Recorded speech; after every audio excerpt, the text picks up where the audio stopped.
Oh, go figure. Look at this. Oh, look at this. First thing I do is I say, would you look at this? You know what I mean? Yeah. Just look at it. Just look at it. Yeah, well. What the heck is that? Well, I think Marvel, and themselves anyway, probably got a bit of a rude awakening this past weekend, when perhaps what they've had inklings of, or perhaps what they might have suspected, and that is that people are no longer willing to pay for mediocre superhero films. It became blatantly clear the painfully obvious box office failure that was the Marvels. Now, certainly something totally weird could happen. This movie could have legs for days and, for a couple weeks, and they could end up scratching and clawing their way to maybe a global box office of 300 or 400 million. That's probably best case scenario. And again, I will remind you that means Disney's losing 200 million. Marvel and Disney will lose 200 million plus if that's the case. That could happen. It doesn't look like it because, based on the cinema score and the reviews and the ratings, it just doesn't seem like that's going to happen. Now there are reports that the race-swapped Captain Marvel, because Captain America, they did bake this into the story. So it's not quite as weird as a swap, for example. When you hear race swap or gender swap, you think, oh, there's no lore that actually goes with it. It's a little different with Captain America.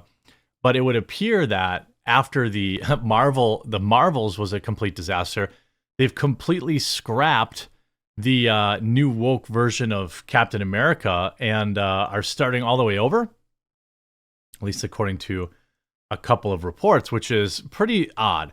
Now, this was the updated story on, Marvel just had its worst box office weekend ever. What happened? The most dominant franchise in the history of movies has taken its first major spill. The most dominant franchise in movie history just had its worst weekend ever. The Marvels, the 33rd entry in the Marvel Cinematic Universe, opened to an estimated 47 million of the domestic box office, a catastrophically bad showing for the series that had already been showing signs of strain. That's less than half of what Ant-Man and the Wasp: Quantumania and Guardians of the Galaxy Volume 3 opened with earlier this year, and a staggering fall-off for a sequel to 2019's Captain Marvel, which earned over $1 billion worldwide. It puts the Marvels dead last in 15-year history of the MCU, out-flopping even 2008's The Incredible Hulk. Only a month ago, industry tracking predicted that the Marvels would open closer to 80 million than 40 million. So what went wrong? There are plenty of theories ranging from superhero fatigue that also affected The Flash and Shazam: Fury of the Gods, to the fact that the actor strike kept the movie stars Brie Larson and Teyonah Parris and massive charismatic newcomer Iman Vellani from promoting the movie until the day before it opened. It's likely those factors all played some part, as did a, quote, go woke, go broke conservative backlash aimed at a movie with a black female director. That's just wrong. That is just a absolute lie. There's no data to prove that. My own videos about Captain Marvel received only middling numbers of views. There's really no outrage around the Marvels. People are kind of dunking on it and laughing at it, but outside of that, there was really no backlash. They wish there was. They wish people were talking about Nia DaCosta, the director that bailed on the film, before they were ready to promote it. They wish that the narrative was that she was black, but everyone just talked about how she'd only ever done one other movie, Candyman, and it blew. So why she had Captain Marvel, no one really knew. There was no go woke, go broke in this at all. Numbers aside, maybe the Marvels is just bad. It did, after all, get some of the worst reviews in Marvel history. The trouble with applying that logic to an opening weekend is, by definition, you're attributing theatergoers' behavior knowledge that they don't yet possess. Bad movies open big all the time, and that this one, as Sam Thielman wrote for Slate last week, has plenty to love, including well-staged fight scenes, engagement rapport between its leads, and, lots and lots of space cats. The movie's cinema score, which measures audience satisfaction, was a lowly B, but that rating has much to do with expectations as it does with quality. Well, again, this is a movie that had terrible trailers, 3 people that nobody cared about, and much more. And so now let's fast forward to this story coming out of Marvel's Captain America reboot in shambles, revising major sequences. Steve Rogers, Chris Evans, gave Sam Wilson his vibranium shield. At first, he didn't want to accept it. It went to the United States to go to a museum, but anyone who's seen Falcon and the Winter Soldier knows that Anthony Mackie does get it back, get back his shield at the end of the series to become the new Captain America. Now, I will say, in this case, Marvel actually did Anthony Mackie kind of a solid by actually taking time to properly pass the torch, something they almost never do. This is one of those cases where, okay, you can like or dislike Mackie as the new Captain America, but you can't complain and say that they just quote unquote race swapped him and just forced it on us. This is something they've been planning for a very long time.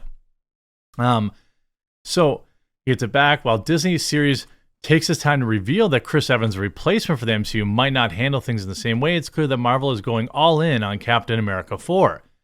Fans learn that Harrison Ford will actually star as Thaddeus Ross after William Hurt's tragic passing, and so on and so forth. Now, there are a lot of other reports indicating that the movie could go in several directions, but the movie isn't in the best spot apparently. Despite needing a significant delay, the project will also have some serious reshoots after Marvel needs to cut some major sequences from the movie. According to a reputable insider, Jeff Snyder, Captain America 4 needs to reshoot and fix 3 major sequences due to an unfavorable screen test. This isn't the first time Marvel's done this since the studio has been exposed for rewriting entire movie acts at the last minute and forcing video effects teams to work overtime at no additional charge. Discussing Film shares a new news online for Anthony Mackie's Captain America movie. Quote, Captain America Brave New World is reportedly getting extensive reshoots after negative test scores. 3 major sequences will be cut, with reshoots apparently happening from January to May. Obviously, Marvel is taking a big step backward with the release schedule after having delayed several projects and only having Ryan Reynolds' Deadpool at all next year. Like, that's it. They have 1 movie coming out in 2024. And honestly, I don't even care about it. And there's nothing wrong with Deadpool. I thought the first one was great. I thought the second one was mediocre. And this third one, you know, I guess having Wolverine is cool. I am excited about that. I shouldn't say that. I am excited to see Wolverine, yellow suit Wolverine. That is cool. You know, Kevin Feige doesn't want the movie to fail, but it's hard to imagine the movie needing drastic changes will lead to the film having great success for Marvel. You know, for Ant-Man and the Wasp: Quantumania 2023, fans learned how Marvel did some last-minute reshoots for the project, which reportedly led to Kang the Conqueror's ending being way different, which was a change that fans didn't want. Sometimes a story is changed for the wrong reasons, and it's hard to say what Captain America 4 will add to the Marvel Cinematic Universe, but it's clear that the movie is in trouble. Look, I don't have any ill will towards Anthony Mackie. He's discussing film has me blocked. But you see here, they still have no idea what's going on. 3 major sequences, 2.9 thousand likes.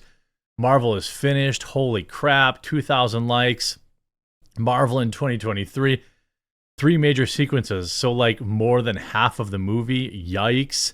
Means the movie sucked, and they got Chris Evans in to do a few scenes to save it. That could actually be it. I mean, we saw what the Marvels did with their trailers, where they made sure they give hefty time to Robert Downey Jr. and I think Thanos in the trailer. Obviously, even though they weren't in the movie, but try to stir up some member berries.